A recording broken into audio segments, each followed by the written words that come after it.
ஆற்றை கடந்த நண்பர்கள்.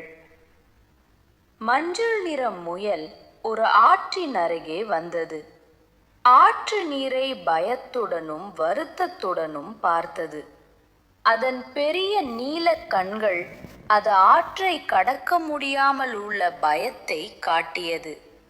முயலுக்கு ஆற்றின் மறுகரைக்கு செல்ல வழி தெரியவில்லை. நல்ல வேளையாக முயலின் நண்பனான ஒரு ஆமை அங்கே இருந்தது. இரண்டு நண்பர்களும் ஆற்றங்கரையில் சந்தித்து மகிழ்ச்சியுடன் பேசினார்கள்.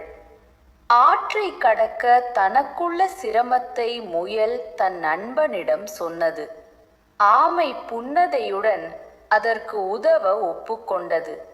பிறகு முயலுக்கு உதவ தயாரான ஆமை முயலை தன் முதுகில் ஏற கேட்டுக்கொண்டது.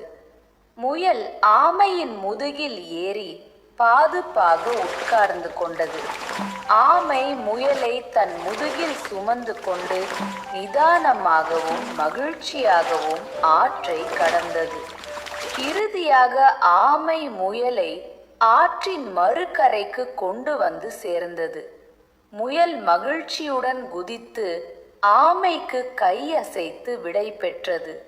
அதன் முகத்தில் பெரிய புன்னகை தெரிந்தது. ஆமை மகிழ்ச்சியுடன் திரும்பி நீந்தி சென்றது. நண்பனின் உதவியால் முயல் பாதுகாப்பாகவும் வெற்றிகரமாகவும் ஆற்றை கடந்தது. ஒருவருக்கொருவரின் இவ்வுதவி அவர்களின் நட்பின் வலிமையை காட்டுகிறது. உண்மையான நண்பர்கள் எப்போதும் கடினமான நேரங்களில் உதவுவார்கள். அன்பான எனது குட்டீஸ், இந்த கதை உங்களுக்கு பிடித்தால் எமது ராமிலெக்ஸ் டிவி யூடியூப் சேனலை மறக்காமல் சப்ஸ்கிரைப் செய்யுங்கள். பாய்.